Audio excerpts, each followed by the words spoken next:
the chakra system, right?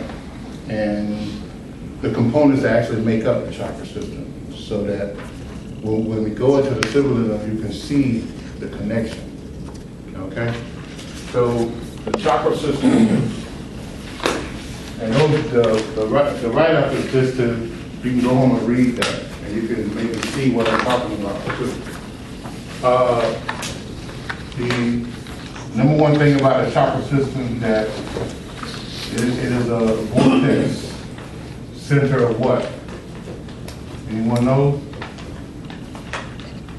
Consciousness? Huh? Of consciousness or energy? Of consciousness, and but they usually say a vortex center of what? Of prana or energy. Okay?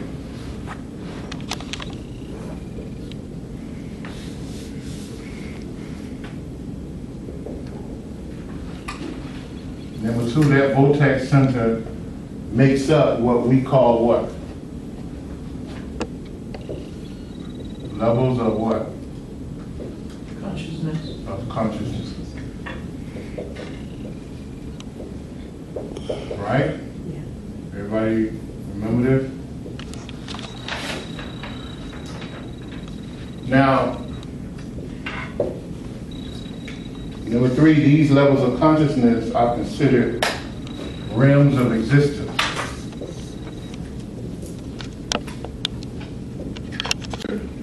When I went over this before, only one person? You was here? I think I was. I think I did. You was here too? Okay. The chakra system is a vehicle for what? The soul. The soul and the spirit, right? Right?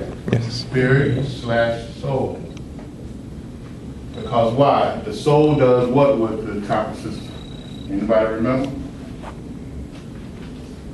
What does the soul do? Isn't it like, Ascend.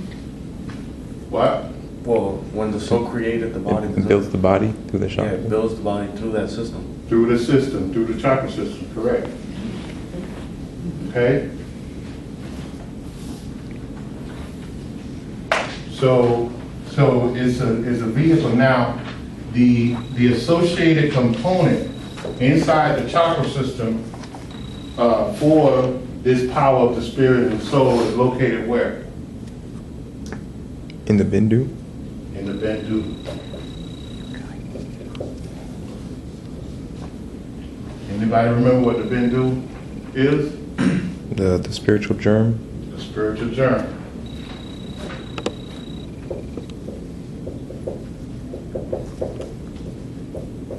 What does that mean? Anybody remember? It's like a tiny dot and right in the center, It's a tiny dot in the center, right? which holds. It's what? It's confusing, huh? Just trying to remember.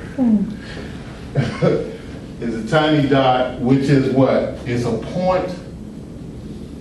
It's a point of. Anybody want to finish that? Connection. No.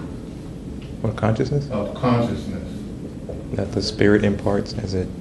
right? It's a point of consciousness, and this point of consciousness is the thing that is the all what? Nobody know? All knowledge base? All knowledge space.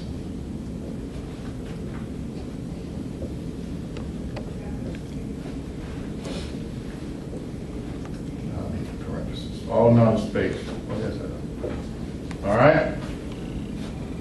So, can everybody understand this? Huh? Yeah. In other words, we look at God, right, as being absolute, right?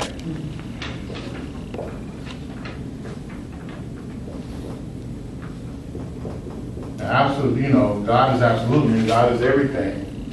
There's nothing outside of God. Everything that there is God, right? But what we do, how do we understand this? We say that the spirit of man is a divine spark of God. All right?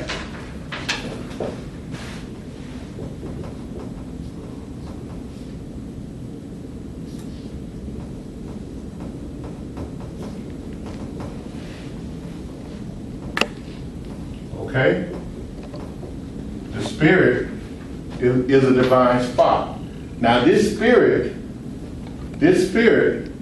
never disconnects with the all knowledge, with the absolute. So therefore the spirit within us is what? Unmanifested? Unmanifested. All right? Huh? How? Wait, how? That's a good question. The spirit is unmanifested. Right? Why would you think the spirit is unmanifested? This is the hardest thing for most people to understand. Huh? If it's ever connected with God and never lose that connection, how can it be unmanifested? It forgets the connection. No. No. Okay. It's unmanifested because it is. And it ever was. There was no beginning of God. See, in order to say one, you must say 2, 3, and keep going, right? It's supposed to be like that. Yeah. But if you truly believe in everlasting, right, there was no beginning. So the spirit or God has no beginning. It has absolutely no beginning. So God is, God ever was, and the spirit is and ever was. Right? So what does the spirit do in order to move with the directives of God to manifest creation? Right? The spirit creates this thing called the soul. The soul of man is manifested.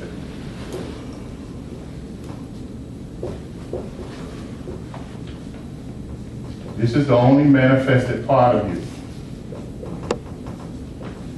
The soul is manifest? The soul is manifested. The soul had a beginning. Right. The spirit did not have a beginning. All right? So the soul of man is manifested. Now this soul is the highest level of manifestation of man, of anything. Right. All right? So the soul moves forward to manifest lower parts of it.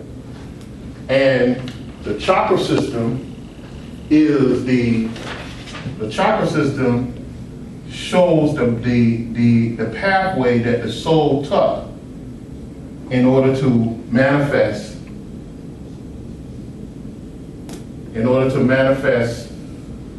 man. Okay? And that's what the chakra system is all about. It's about the involution and the evolution of mankind, of all things, matter of fact. So the crown level of the soul,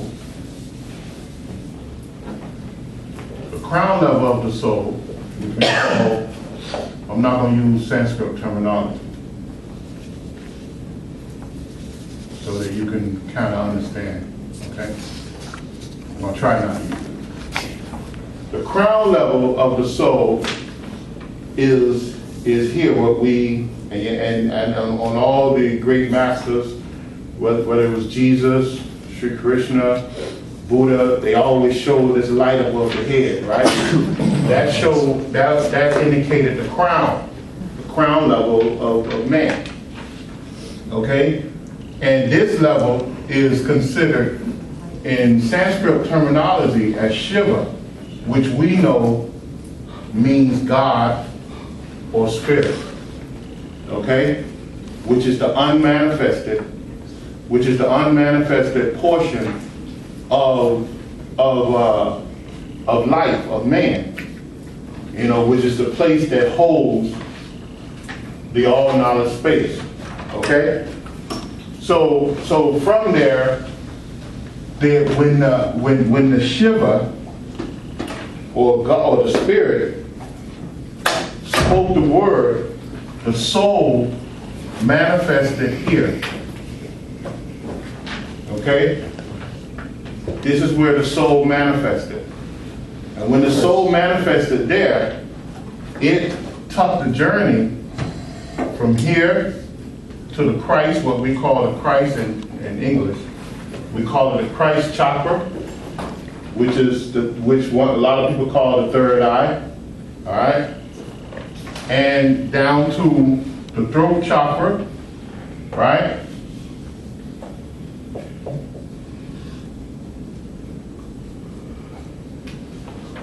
Which is here.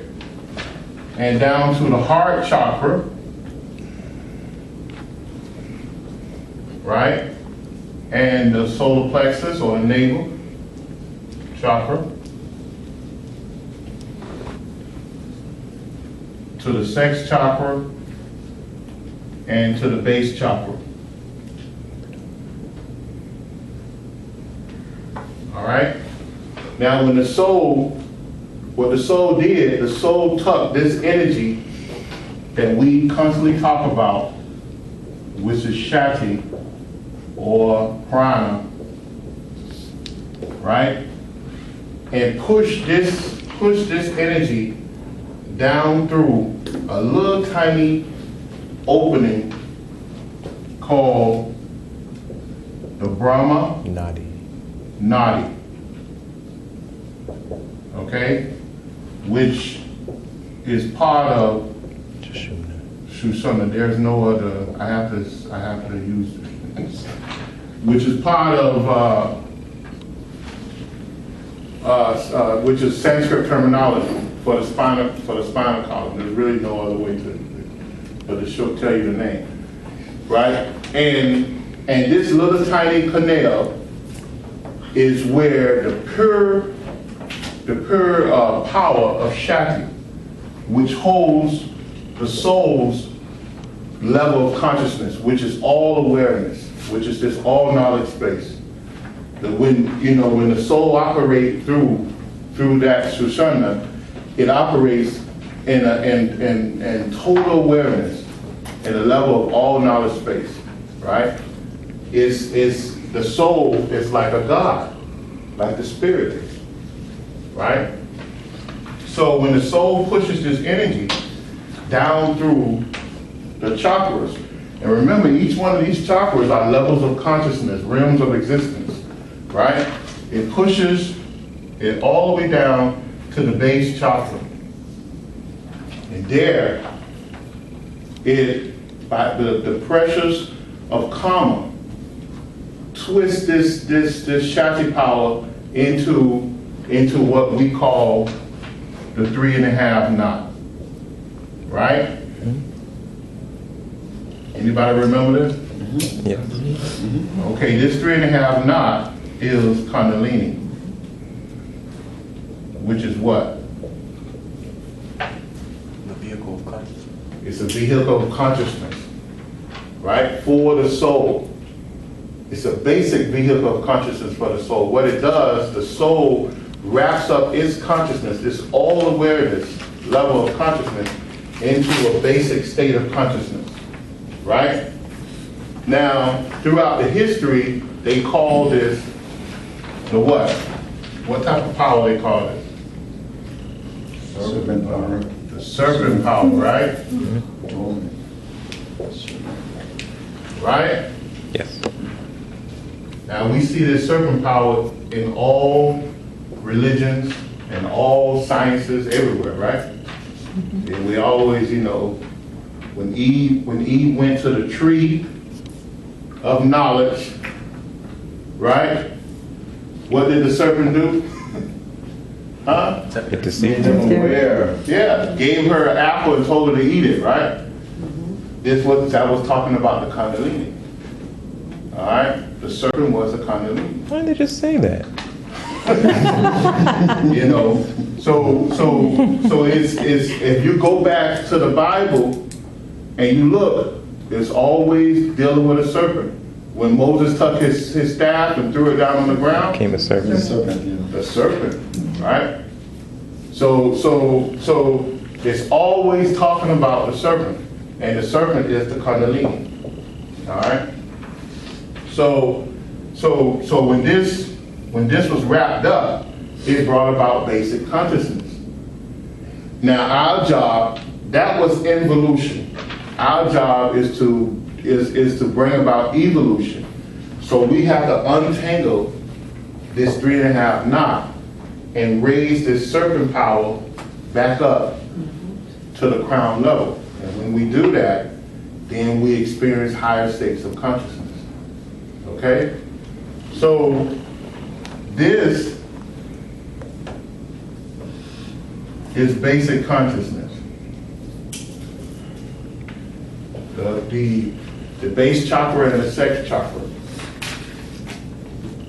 This is also a part of basic consciousness, but it's a little higher than basic consciousness. You're on the verge of entering the higher states of consciousness.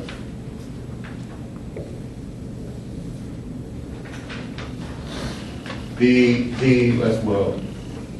heart chakra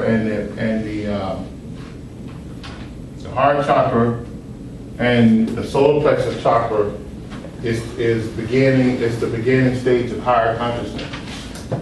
And the Christ chakra, the throat chakra and the Christ chakra are the higher states of consciousness. Okay? The lower realms of existence start from the solar plexus down. The high realms of existence starts from the heart chakra up. Okay? So when we talk about heaven, right, and hell, right, that's how you divide it. Okay? Now,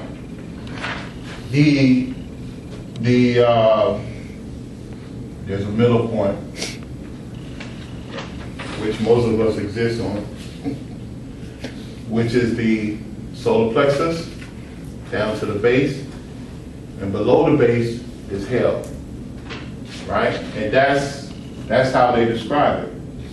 All right. Somewhere I used to know, somewhere in the Bible, they talked about 7 hells and 7 heavens. So that's what they were talking about. You have 7 heavens, what they call heavens, which from the base up to the crown chakra, and then from the base back down, you have 7 hells. So that's what they were talking about. They were describing the vortex centers or levels of consciousness of the chakras. All right. So when this energy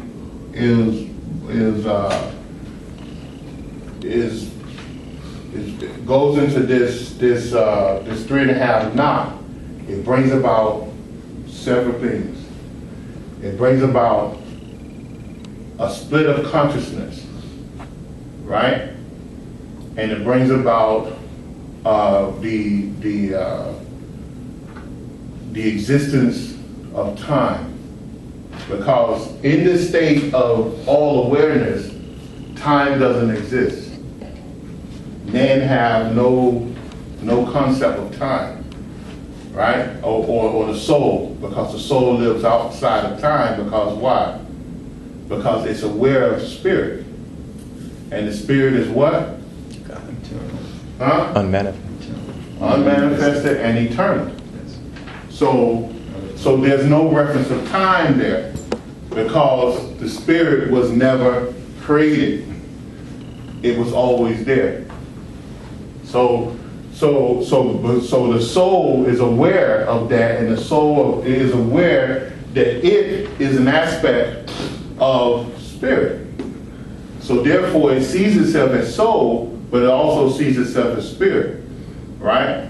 So the soul in the state that it is, know that in that energy state, it had a beginning, but it knows that the essence of it did not have a beginning, and it's from that essence that it received all its power. I'm not losing nobody, am I? Everybody understand? Okay, so that's, that's what the difference between spirit and soul. They're not interchangeable. Okay? So when the soul comes here to this basic level, it bring about a state of consciousness, of basic consciousness. It brings about a state of basic consciousness that man exists in.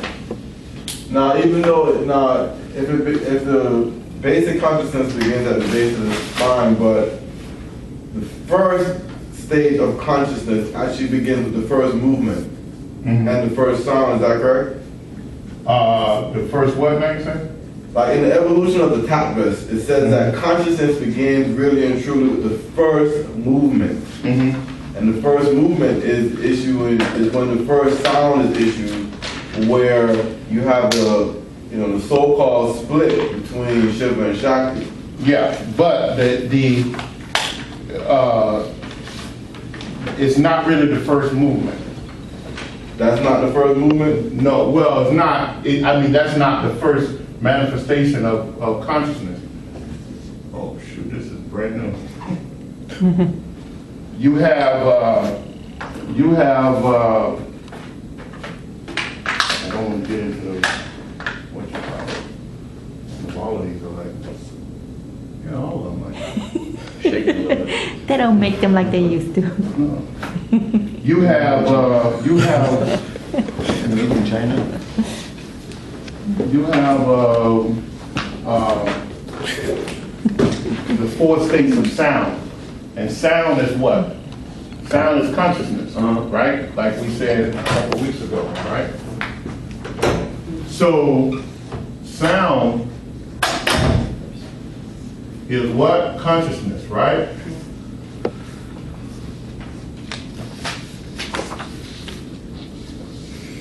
So you have 4 states of sound.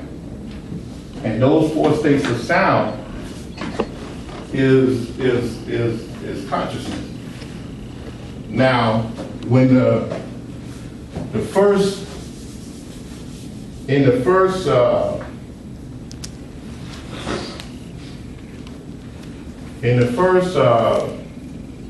with this basic consciousness is formed from the 3.5 knot, right? That's what we said, right? Yes. On the 3.5 knot. At this point, you're talking about the tablets and sound, right? This is called para, right? This is a para sound, which only means a para consciousness, meaning that this state of consciousness is in a dormant state, right? And it's consciousness that's unmanifested.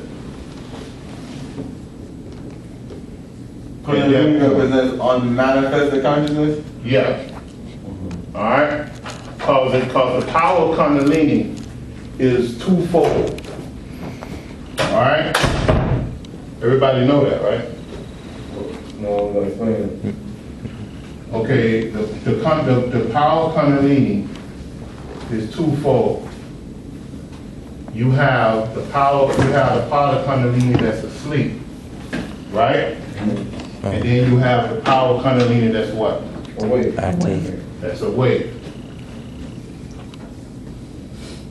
Okay? So this sleep part of the Kundalini is dormant. And this awake part of the Kundalini is how we are communicating with each other. And it's a very, very small percentage. All right? Because with the awake part, then all activity, all action occurs here, which might account for 1 to 2% of our energies, of our life energies. Okay? So our goal is to use more than that. Now, what Bernard is talking about, from this parasound goes out and it creates a second sound, and that second sound becomes it becomes this right here, right? Which creates which creates first movement. Oh, okay, I see.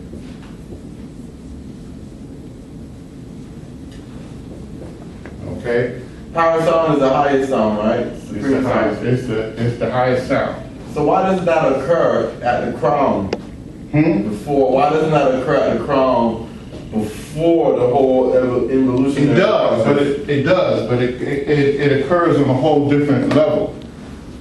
See, it does occur there because it occurs when spirit, when the absolute issues the first word. issues the first word, and the first word that it issues actually brings about the activity of Shakti through Shiva, which is spirit. All right, and then spirit repeats the word, and it brings about the first movement, which is soul. Okay. Okay, everybody understand what I just said? Shiva is really absolute, Right. but Shiva is all power, all passive power, and all active power. All right, but it's all passive and active power in a balanced state, and then it brings about this thing called Shakti, which is the power that moves. All right, and that's because the word disturbs the equilibrium, and then you have this ripple effect that brings about this sense, this notion of separation through sound. Right. So then you have the third movement. You have the third movement of this sound, which brings about meaning to the sound. And then, of course, the fourth aspect of the sound, brings about,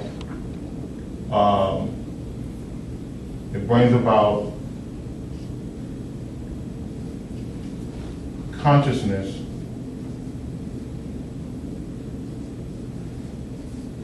on all levels. But that's only in the evolutionary state, huh? Yeah, that's only in the evolution state. And this, the first movement, is the solar plexus center. Okay? It's the solar plexus chakra. The That's meaning, the heart. huh? That's the heart. Yeah, the meaning is the heart, And then the last one is the throat. is the throat.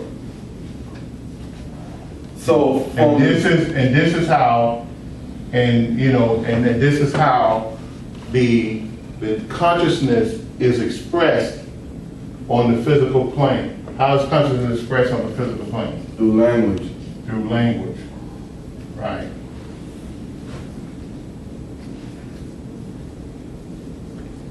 Now, so you can see how sound is consciousness.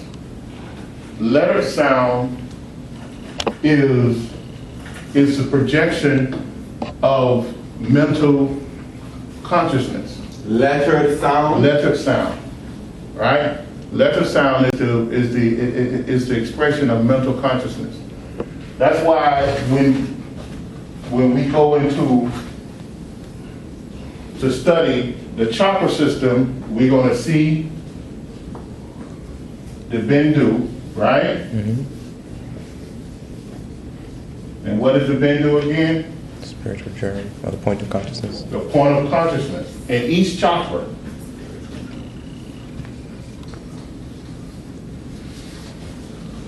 So in each chakra, you have a bindu, which is in the center of that chakra, right? Usually this bindu is expressed with pictures, right? Which is another expression of what? What is pictures? Language? Huh? A type of language? No, it's also the a level of consciousness. A picture expresses the deep feelings of someone's consciousness too. With layers to it too. Yeah, with multiple layers, right? Is that the same with written language? Same with written language. So you'll see pictures, or you'll see Sanskrit script language. I mean letters, right? Right here. Now also, you'll have around this disc-shaped mala or yantra, you'll see what they call the BJs. What is this? The petals? Hmm? The petals? The petals. Seed mantras. They are seed mantras. Again, letter sound, right? The BJs are also letter sounds. But they are described as seeds. So seeds indicate what? Anyone? So A seed is from something. It's from something, right? So what the soul did on all these realms of consciousness, as it made its evolutional move, it spoke bits of consciousness into these layers of chakras, and these seed mantras are also considered the samskaras of the soul.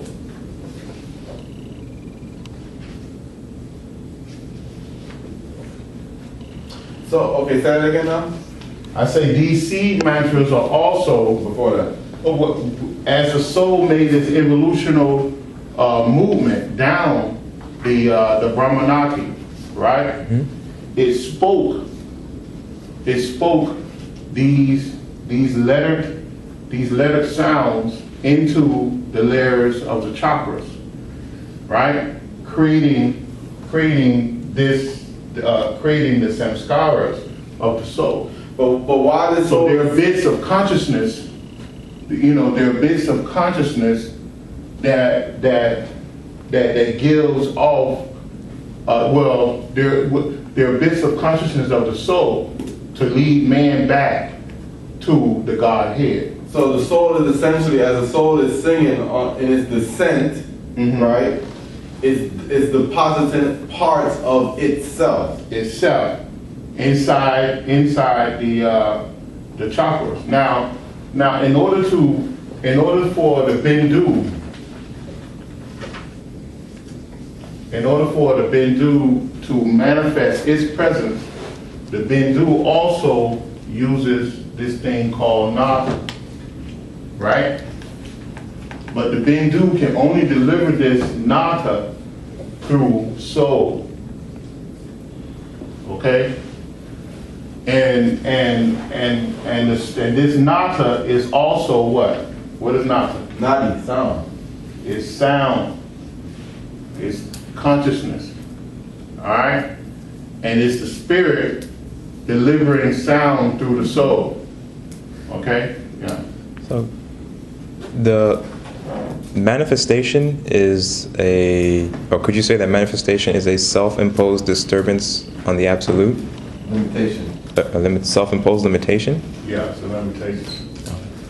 And since energy is neither created nor destroyed, but transferred, when we're using Kundalini to communicate, is that energy that we're using transferred to the person we're communicating to? Yes. And it comes back to you. Yeah. I have like maybe a stupid question, but No, nothing's a stupid question. maybe I missed something along the way. But why would the soul involute? Did it have a choice? Did it something that's imposed upon it? Why would it go from the crown chakra to the? Because remember at the beginning I said it followed the directives of the absolute and the spirit. Go back to aphorisms again in all the books and all the Bibles of the world, and say God spoke the word. So and creation came about. Well, only thing the soul is doing is speaking the word as God wanted it to be spoken. Inside the word is the configuration of all life, of all creation. All right. So the soul is only following directions of the spirit and the absolute. So in order to manifest this creation and then come back to the Godhead, back to God again, and then maybe it starts all over again. That's what we're told. But it's in every Bible, whether it's in the Torah or the Holy Bible or the Vedas or the Bhagavad Gita or the Upanishad. It's in all the Bibles. You know, that's one thing everyone gets correct. You know, so but that's what it's doing. What's the purpose of it? We don't know. Why does why the absolute want that to happen? You know, who knows? Is that the only true unknown? Supposedly, yeah. Supposedly, that's the only part of it that we don't know. Everything else we can give some type of answer to. You know. So I'm not losing nobody yet, right? No. Go ahead. But the soul was created with limitations then. Yeah, of course. Of course. Why? They had to make the journey, I guess. Anything that has a beginning has limitations, right? True. But yet, when the soul, because even the soul is an illusion. You understand? Yeah. Because the canvas that the soul exists on is what? The spirit. The spirit. So it's just like we have a picture and we want to make that picture. I mean, we have a canvas and we want to draw a picture. Then the whole picture is an illusion, but it comes alive through what? Through our actions, through our movement. So that's what the soul, that's what the spirit is doing. And then when the soul becomes active, the soul turns around and creates another canvas and brings about us, which is a further illusion, So it's just a series of illusions, but the real essence, the real power is the spirit and God,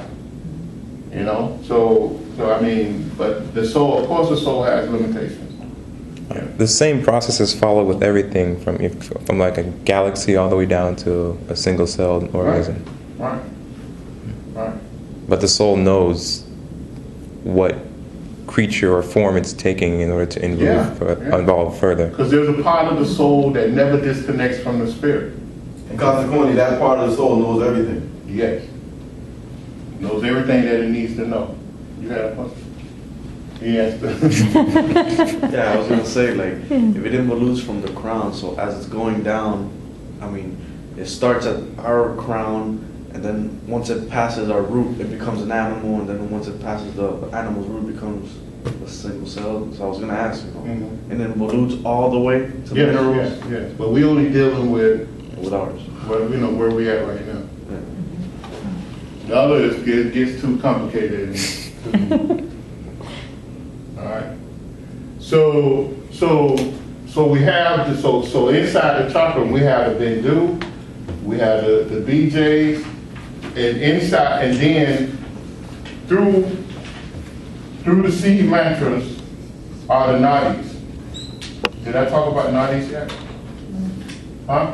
You mean overall in the class? Or In this class? Today. You started with Shusana. Just No, Shoshana. just a Brahmanari. This right here, when the soul gets to here, can I erase this now? Yeah. When the soul gets to here, to the base of the spine. Erase there. So the garland of letters is really the soul. Huh? The garland of letters is really the soul. Yeah, it's the garden of the soul. I told you all that before, didn't I? Not specifically like that. Yeah, I did. I'm sure I did. The base of the spine. In fact, that's in my book. That what I just said. The garland of letters is the No, soul. I described, I say the soul, the sound, the seed mantras are the Sanskrit, the Sanskrits of the soul. Oh yeah, that part, yeah. So in the base of the spine, what happens when the energy falls down, when the soul pushes this chakra energy, it breaks up into two parts, right? One is what? Ida. Ida. And the other one is what? Pingala. Pingala. For those that don't know, what is Ida? The The positive and negative. positive flow. What? Positive and negative. The negative. Left side. Is negative, right? Negative flow of energy.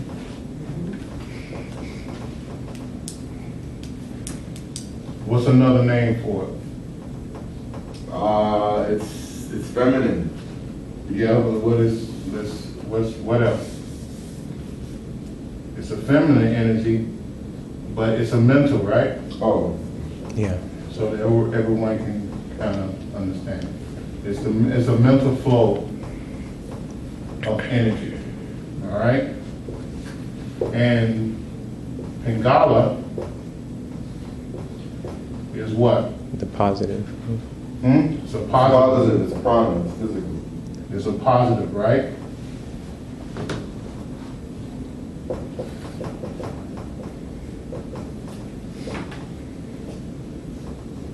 Positive flow of energy, right? And it's what? Physical. It's physical. Well, pH.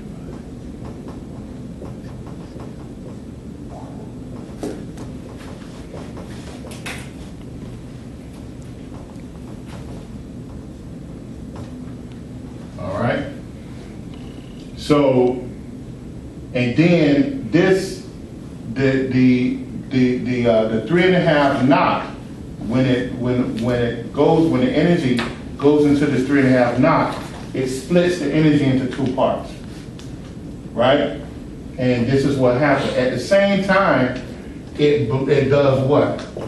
It creates it blocks itself. It blocks Shushana, or the Brahmanati that we spoke about. And the Brahmanati is what? It's the pathway of what? Kundalini. It's the pathway that the soul pushed the energy through, or the supreme consciousness through. Because this Shakti power is the supreme consciousness of the soul. And when once it hit this base level, when it goes into 3.5 knot, it blocks the doorway to get back to that higher level and creates a split of this energy. And then this energy looking to balance itself again, because it's hard for Ida and Pingala to actually exist without each other, because it's all one energy. So what does it do? It moves back up on the outside of Sushumna and enters each chakra, trying to unite itself. And when it does that, it enters through the seed mantras. Where's the seed? The petals. Yeah, it enters through the petals, which is the seed mantras, right? And it crisscross back and forth, going through each chakra, trying to find that level until it terminates at Christ chakra. Now, on that journey, it creates 242,000 natis, right? And as it creates these natis, every time it intersects 21 times, 14 times, or 7 times, Major. it creates it doesn't create, but it identifies a major chakra, Minor. a minor chakra, and a minute chakra.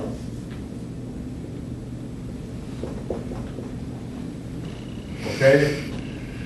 So, and each one of these are levels of consciousness. So it actually intersects 108 times. 108 times. You know, showing how consciousness was split 108 times in order to manifest what we call the human being. Okay? So and then this is interesting too, because when we go back to all the different religions, when we go back to the Buddhist religion, they have a mala, the mala beads. Everybody's seen the mala beads? They had the mala beads first that we know of. Buddhism did not start with Buddha, it started way before Buddha. They had the mala beads, which is 108 beads that they use in order to chant their holy mantras. All right? The Hindus also had the mala beads, right? Hindu and Buddhism is really the same. It's just different sects. But Hindus, they had the mala beads. They also had 108 beads on it, which represents the 108 chakras in the body, right?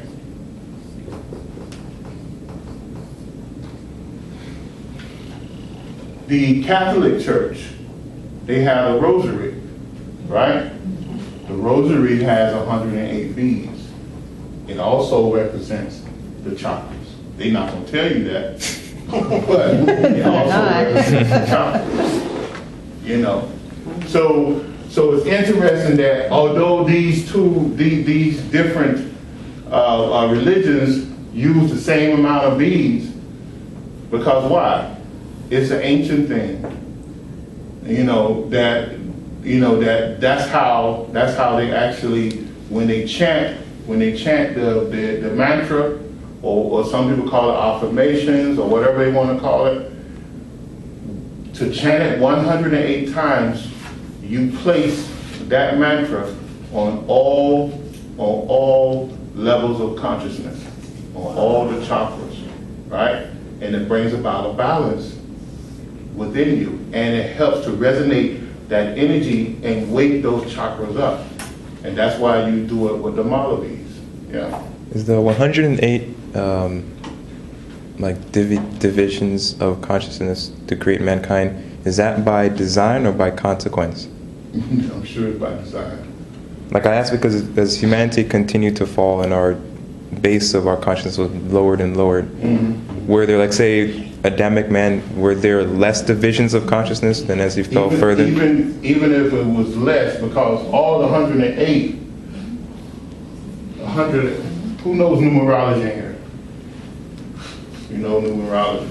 Okay, if I had 108, what does this equal? 9. 9. What? 9. 9. What does 9 stand for? Spiritual. Completion. Numerology. Completion. Completion. So it doesn't matter. Right? Mhm. Can you understand that? What do you mean it doesn't matter? It doesn't matter what the number is, in a sense, because 9 represents the completion of all numbers. Okay, so even if like Adamic man had 72, it would still be 9. It'll still be 9. Okay. See?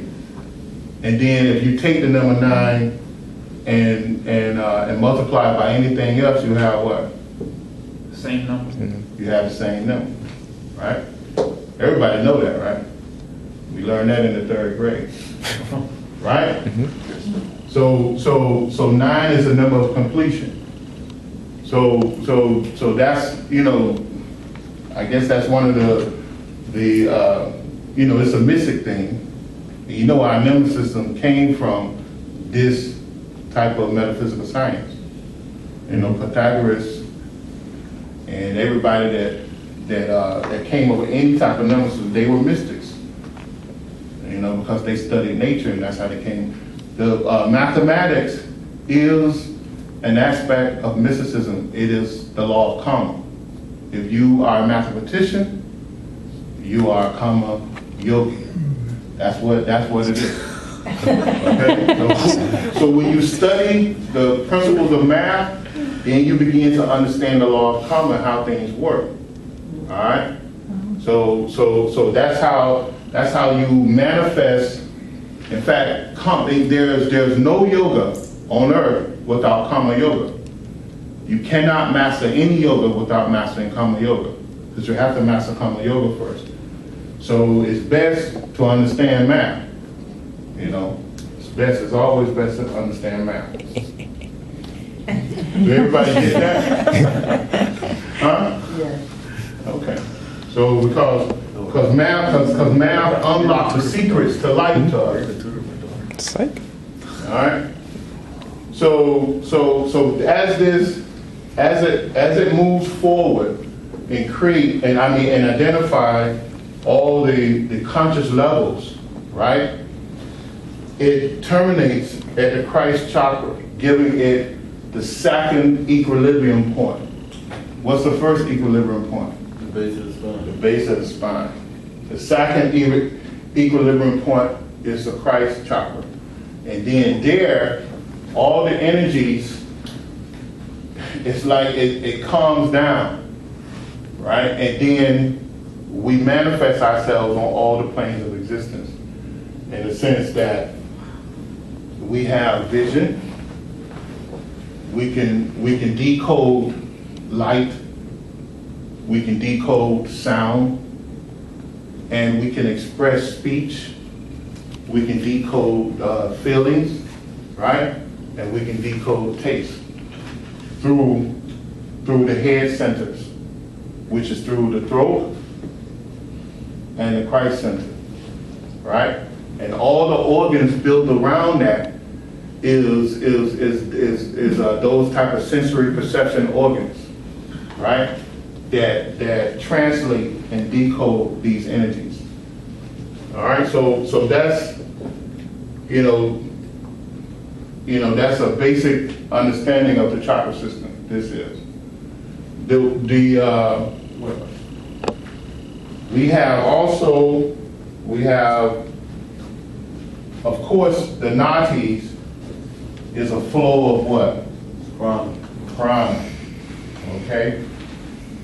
And in the prana, in the prana, we have, in this flow of prana, we have two aspects of the prana, which is, we just mentioned it. What is it? Ida. A mental, right? A mental flow, or a mind flow of prana, and what? A vital flow of prana. So that's what goes through the chakras. Every time you have a thought, every time you speak, all of that is projected through the chakra system. And it depends on the contents of that particular thought pattern will determine what level of the chakras that picture of your mental thoughts will exit. It'll exit through one of these chakras. If it's something gross and ugly, most likely it's coming from the if it's something spiritual, it's coming from the higher chakras. And that's how it usually works. Okay? What else we have coming through here? So by guarding your thoughts, it's a way of keeping yourself on the higher chakras? Yes, by not necessarily guarding, but by thinking good things.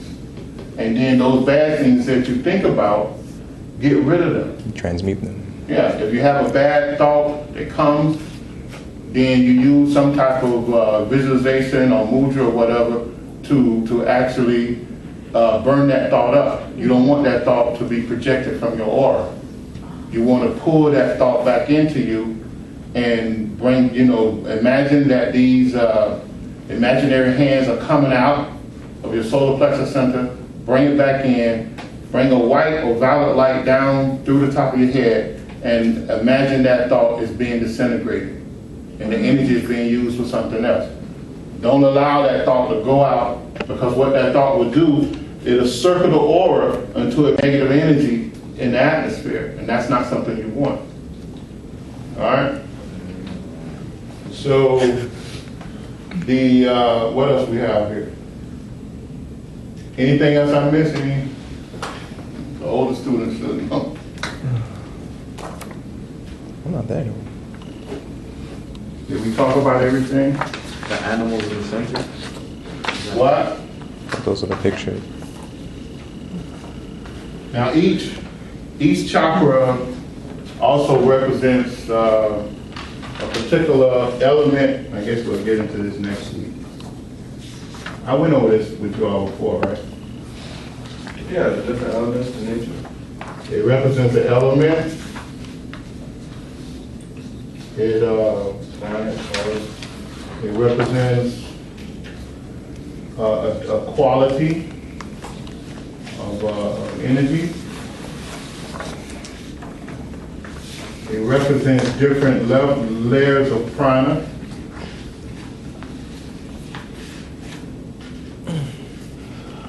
And it also represents a particular sound vibration, right? Which is this thing we call natha, or consciousness. Now, it also go into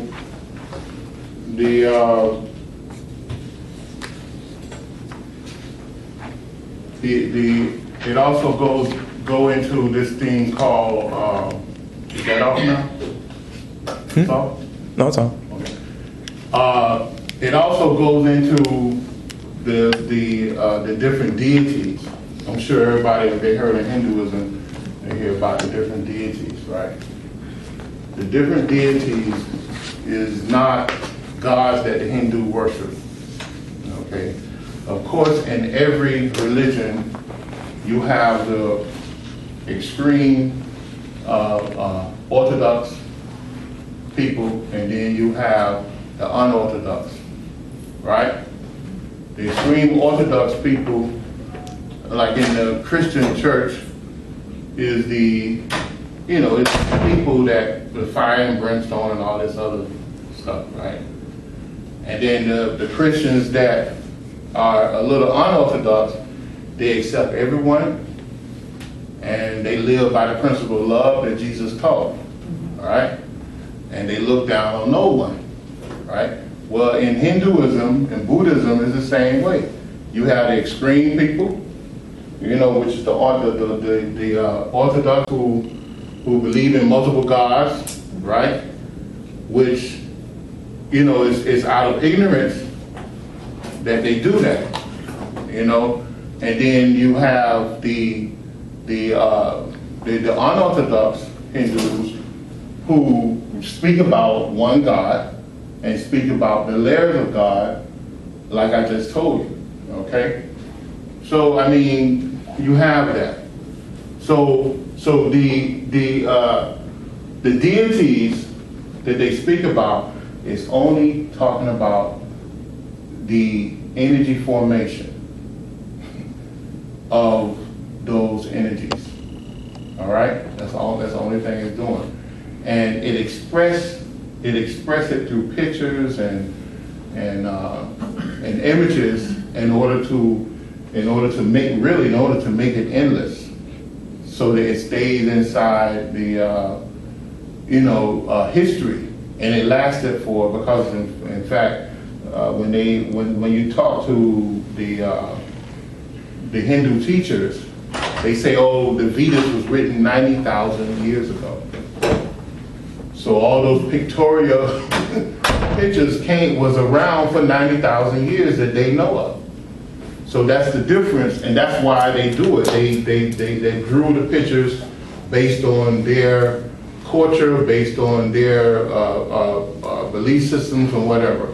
So they're not actual. They don't believe that there is they actually don't believe that there's a man with an elephant head, you know, walking around. And they don't believe that Shiva has two legs and was talking to his wife. I mean, they don't believe all that. Those are allegories and symbols in order to place the history or the formation of these energies into your head. Because when you get into the deeper principles of this type of teachings, which is Tantra and Kundalini Yoga and whatever, and you read the teachings of the great masters that demonstrated these things, they speak the same way I speak, okay? And they talk about the different energies, so that's all it's doing. Now, with the Bindu, you'll find that you'll find the host of devas. And devas is a tough subject to get into, and everybody's not going to really understand it. But that's where the deities come in at, so-called deities. And these devas, they guard the door to Bindu, which is again an aspect of your soul and spirit. These deities are, all right. So at each Bindu, you have a great lord of the devas, which is also an aspect of the Lord of Karma, right? That guards this door to make sure that anything that goes through is proper and clean, okay? And that diva has a host of devas, right? Which we speak about as what? Everybody know? I spoke about this before. 360 what? Oh, those are Tabic rays. from the sun. The Tabic rays. Tabic rays. And each ray represents what? A diva. Each ray represents a diva. What is a diva? Everybody heard of the Diva Kingdom, right? Who haven't heard of the Diva Kingdom? Okay. The Diva Kingdom is a race of beings, just like us, that live on a total different existence from us. So in a sense, the divas, right now we've been talking about the realms of existence, right? The divas live between the realms. If you can imagine, this is the realm that we live on, right? Let's say we have 7 realms or whatever. Well, the divas live between the realms.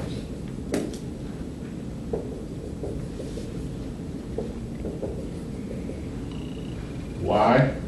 They live more on a vibrational state of existence than what we do. All right? So, for instance, they control the elements and the energy flow. So, if we have water in this room, then the divas exist. If we have fire in this room, then the divas are there. If we had any type of elements in this room, the divas are there. So what does that tell you? Everywhere. They're everywhere. Right? When you say vibrational state, you mean a higher vibrational frequency? It's a vibration. It's higher and lower frequencies. It's different. They don't live on the realms per se. They live on a vibrational state of existence. Right? This light, because we have this light here, the divas are here controlling the light. Now, how do they control the light? And this is what we're talking about. We produce the energies that they live by and control. All right? The same way we breathe out carbon dioxide, and what happens to that carbon dioxide? Anyone knows? The plants take it in. The plants. The plants breathe in that carbon dioxide, and the plants take that carbon dioxide and does what with it? It produces what? Oxygen. And what do we do with that oxygen? We breathe it in. We breathe it in. Well, what the divas do, we take all this energy that we just talked about in this room, and we turn it into action. We turn it into different action with different intents behind it, right? If you came to this class today to learn and raise your consciousness, right? So that's a good action. You're producing good energy now, right? Mm-hmm. So that energy that's produced, the divas take that energy and build on your life. It reconfigures your aura. The aura around your body is reconfigured with good energy. To do what? To attract good and balanced things to you. All right? So that's the job of the divas. When you do something stupid, like all of us do, the divas take that energy and they reconfigure your aura to make sure at the right time you get the right award. All right?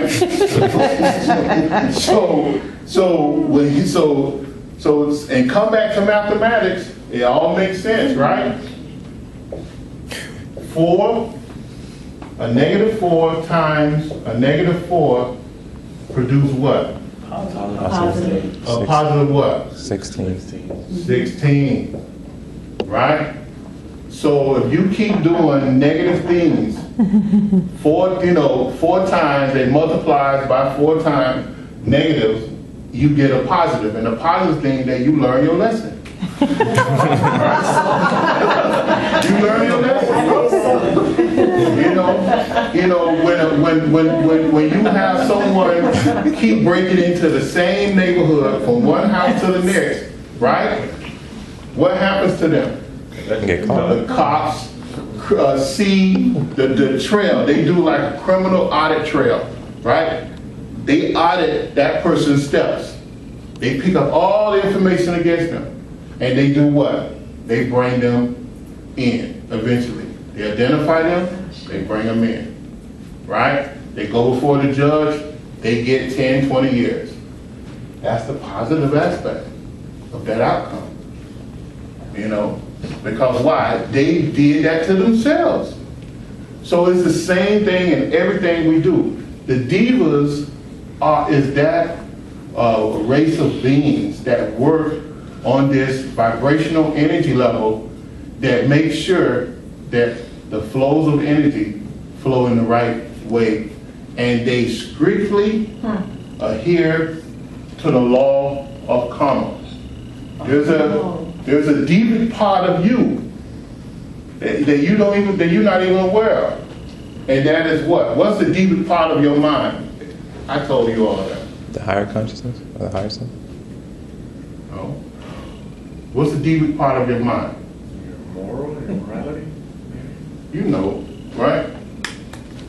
Even part of my mind. Your super Yeah. consciousness? The subconscious, Right. right? Yeah, because it keeps the body together. Because what does the subconscious mind do? Breathing, digestion, blood Function of the flow, all body. that. It keeps everything going. You know, and you are totally unaware of it. You're totally unaware of your heartbeat, of the blood circulation, of your breathing. You're totally unaware of those things. That's the deviant part of you. Your aura is a deviant laboratory. The aura around your body is a deviant laboratory. So is that constantly changing? Your It's aura? constantly changing. Yeah. With every thought you make, with every breath you take, and every decision you go for, it's constantly changing. So the Deviant Kingdom, you could be saying that they're like agents or enforcers of karma? Well, I won't say enforcers, they just make sure that the law happens the way the law do. They gave up their free will for freedom to manipulate this energy. And the ancient people estimated that each body, each human body, has 360 divas making sure that everything functions properly. Okay? Or they uphold the laws of karma for each You realm? uphold the laws of karma. The same way your subconscious mind. Let's say if you have a pain in your foot and you keep saying, I don't have no pain, I don't have no pain. That's the worst thing you can do. Because you know what the subconscious mind gonna do? It's gonna take that and say, I'm gonna show you that you have pain. That's what it's gonna do. So it's there to make sure that you are aware. Now, if you say to your subconscious mind, day by day in every way, I'm getting better and better and better, with the intent that foot is going to get better and better and better, then the subconscious mind is going to use that energy, that positive energy, that positive thinking, to make sure that foot gets better. That's the difference, because what you say, what you speak is an energy, and it's an energy on different levels, because you thought it with good intent, with good intent, you put meaning from it, from your heart, and you spoke it into being. So then there's an energy released inside the aura, and the subconscious mind grabs that energy and begins to work to make sure it works right. It's the same thing with placebo medicine. Everybody heard of placebo medicine, right? They give you a sugar pill or a milk pill or whatever, and you eat it, and you think, oh, I feel better now. You know? Because why? Because they know that the mind is the greatest healer there is. The subconscious mind is. So the subconscious mind is a deviant laboratory for all of us. And that's the deviant kingdom. There's a deviant part to everything that exists. Because the divas control the elements of earth. And they are, on this earth, they are the protectors of the earth. Right? Because they balance the energies of the earth. And the energies of the earth consist of all 5 elements. So when you say, oh, we go over to the Middle East and bomb them, and then Katrina comes, that's the divas? That's right. Not only Katrina, go back and time it. Go back and time it from way back from the Gulf War. Right? And you'll notice that right after they start bombing, we start having all type of fires, freak tornadoes, crazy hurricanes coming hitting our shore. I mean, you know, that's the mental energy that we polluted the earth with, you know, with our whole environment with. You know, each one of us, even if we agree or disagree, we pick up the paper, we read it, or we go on the internet and we see it, and after we see it, and we disagree with it, we should immediately get up and say a prayer to try to stop it. You know, if we don't, then we're guilty. We're guilty of allowing that to go on without us trying to intervene in any kind of way. You know. So all like the uprisings, like the Arab Spring and the occupation movements, is that a type of devic response to all the negative energies? Yeah. But it's manifesting within human consciousness? Within what? Within the human collective? Yes. Yes. Yes. So that's the divas using the energy that they gave them to create that environment. We create our own environment from our thoughts and actions, from our compounded thoughts and actions. Not only from this life, but from many, many lives before.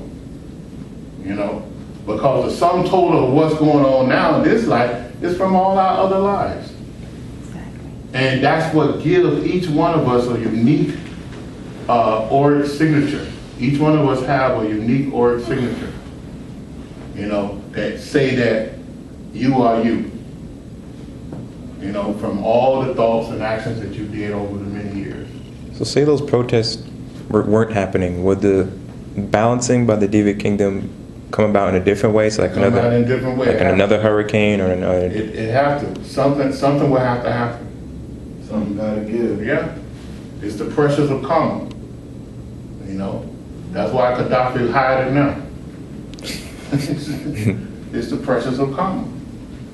You know, it's the same thing with the United States. The United States is catching hell everywhere right now because the pressures of karma is coming out. Something has to change, and that's the whole thing that we was talking about last week about spiritual energy crisis. The thing that the real energy crisis of this earth is the spiritual energy. You know, it's a lack of spiritual energy that allows all this chaos to go on all over the world. You know, a large percentage of American citizens are starving right now. You know, half of Africa is starving, right? I mean, then we supposed to be the greatest country and the richest country, you know, in the world, but yet Haiti is right up our coast, and you know what? 60% of them are starving. Another 20% of them are dying. I mean, what kind of madness is that? We have to, you know, whether we take responsibility or not, it's our responsibility to do something about it. Eventually, you're gonna be made responsible Yeah. for it. The pressures of karma will make us do something about it.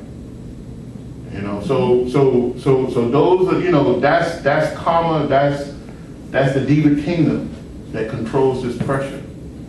You know? So the protests and the weather patterns will continue or will escalate until there is that equilibrium point. Right, and you know what? Scientists like trying to say, well, we understand. They don't understand the patterns of these storms. They know that they come off the western coast of Africa, but where they go, they really have no idea. It's not until the storms come to us that they can see the formation, right? And then a lot of times they were dead wrong. They were wrong with Katrina, you know. You know, so you know they were also wrong with Andrew, you know. So they really don't know. But it's the patterns, it's the thought patterns of you know of mankind of those particular areas that create those things, you know. Right now, the West Coast is getting bombarded by hurricanes.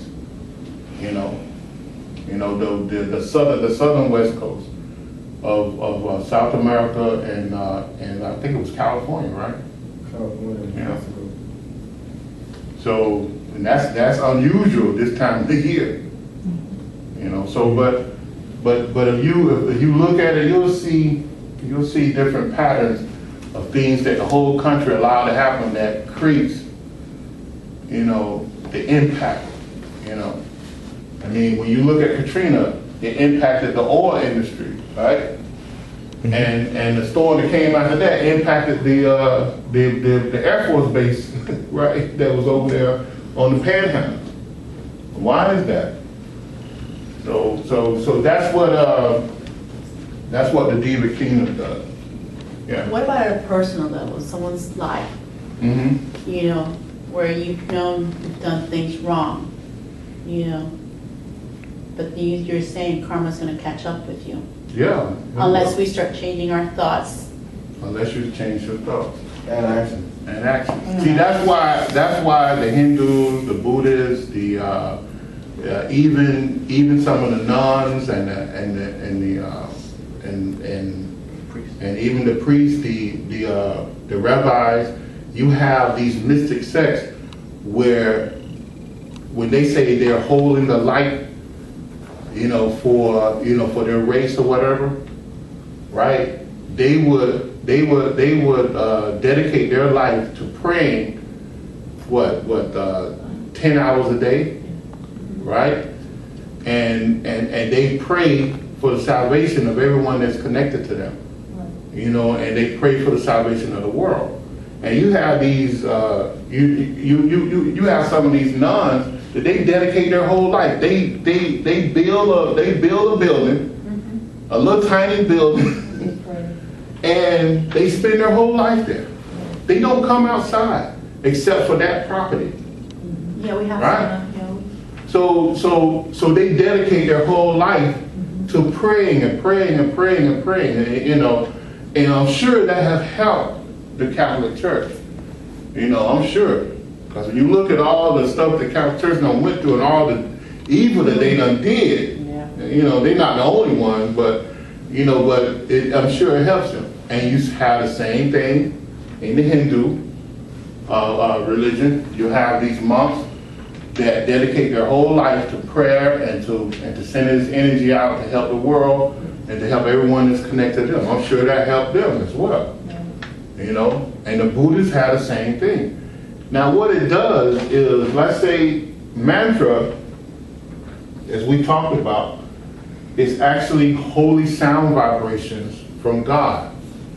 The soul speaks the language of God because the absolute spoke the word to the spirit spoke the word to the soul, and the soul repeats the word. So the seed mantras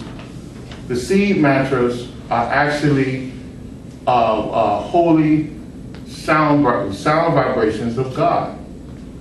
So when you chant the mantra, and you chant the mantra 108 times, right?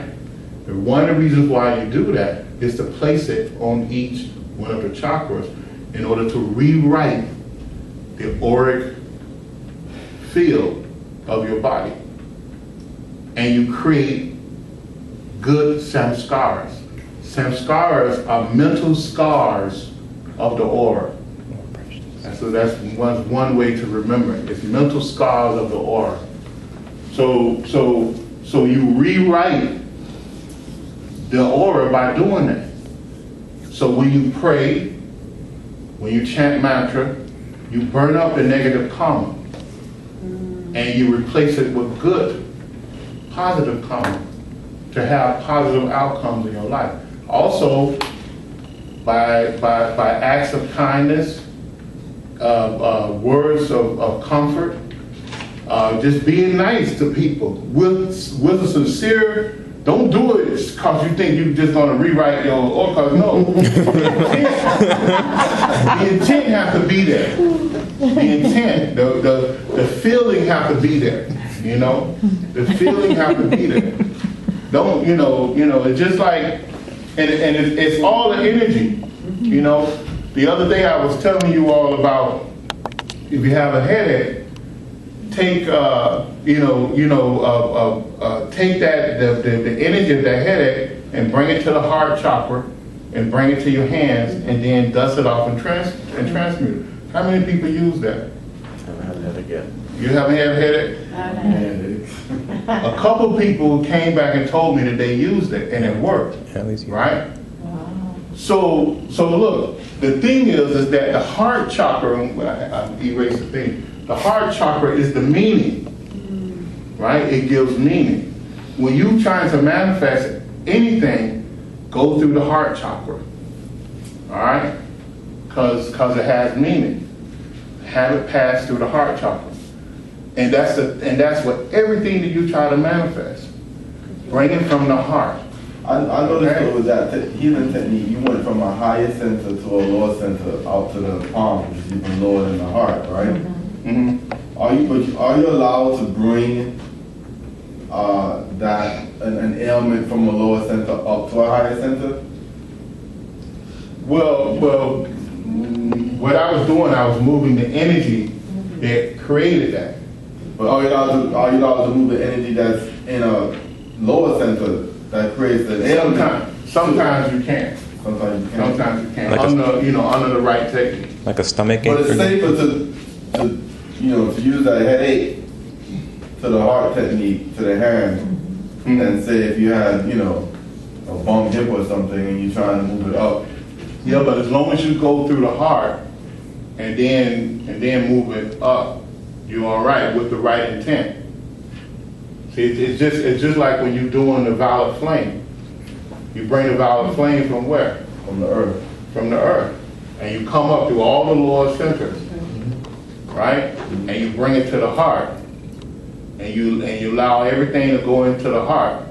And then you bring it out of the heart to the upper center. But the heart is a place where you make that transition.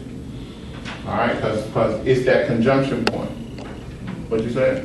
I was going to ask, when in a lecture I listened to with Dr. King, he said if everyone on the planet were to participate in a power circle, so within a day we would have an entirely new Earth. Is that because the spiritual energy being released is much more potent for the Diva Kingdom to use? They can do a lot more with They it? can do a lot more with it. Yeah. So it's our thoughts and actions that bombard us with the living conditions that we live on collectively. I'm going to stop here. I'm sure it's late.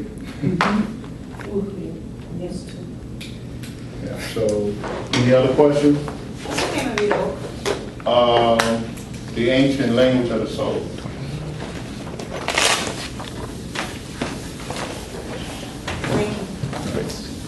There's no other questions? Yeah, I had a question. Go ahead. Let me get it.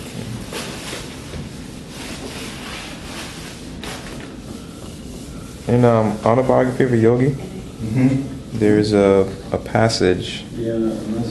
You pretty much went into it today, but there's some more finer details. Just wanted some more clarification on. Let me get it. I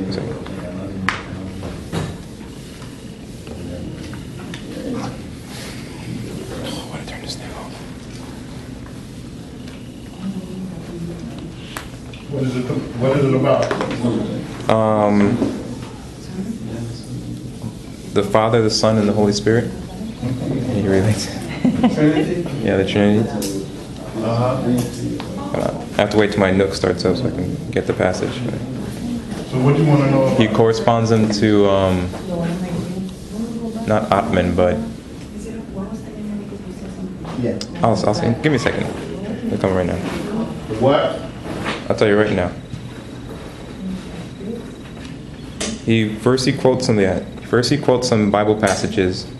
He says these biblical words refer to. Hold on. Oh crap! I lost it. These biblical words refer to the threefold nature of God as Father, Son, the Holy Ghost, the Sat, Tat, and Om in Hindu scriptures. God the Father is the absolute unmanifested, existing beyond vibratory creation. God the Son is the Christ consciousness, Brahma, or It's in Sanskrit, I can't pronounce it. Brahma what? Brahma or Kut. Hey, you're taking Sanskrit. Kutasta. Chaitayana. Anya. Jesus. That's mine. And then C-H-I-T-T? Chaitanya. Existing within vibratory creation, this Christ consciousness is the only begotten. It's the only begotten or sole reflection of the uncreated infinite. Its outward manifestation or witness is AUM, or Holy Ghost, the divine creative invisible power which structures all creation through vibration. AUM, the blissful creator, the blissful comforter, is heard in the meditation and reveals to the devotee the ultimate truth. I wonder if you could kind of go into the Sat, Tat, and AUM in regards to the Trinity. I just went over all of that.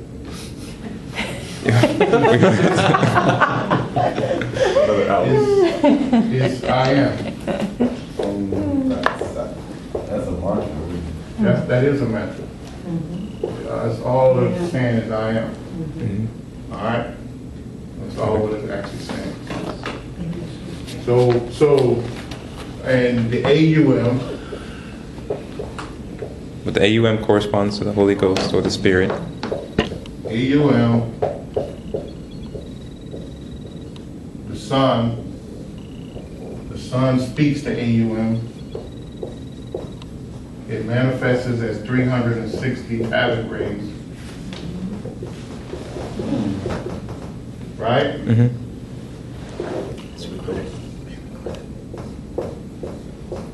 The 360 carat rays bombard the chakras. And you have I am. That's what it is. And the Sat is the absolute, the Father. And the Tat is the Son. I mean, so you can say the Sat, or the Father, God the Father is Shiva, then God the Son is Shakti. Same Tat. thing we just went over. Shiva That's Sat. is the Father, right? Shakti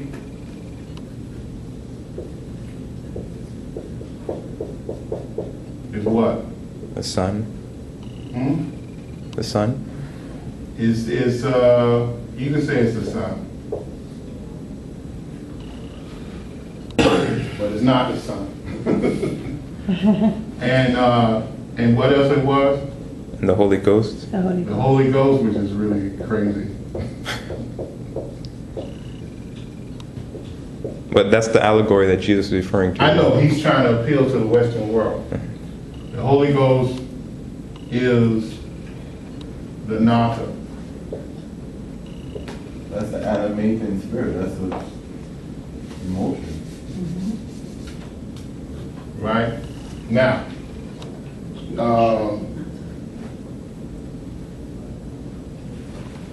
the Shakti really is the, turn that off.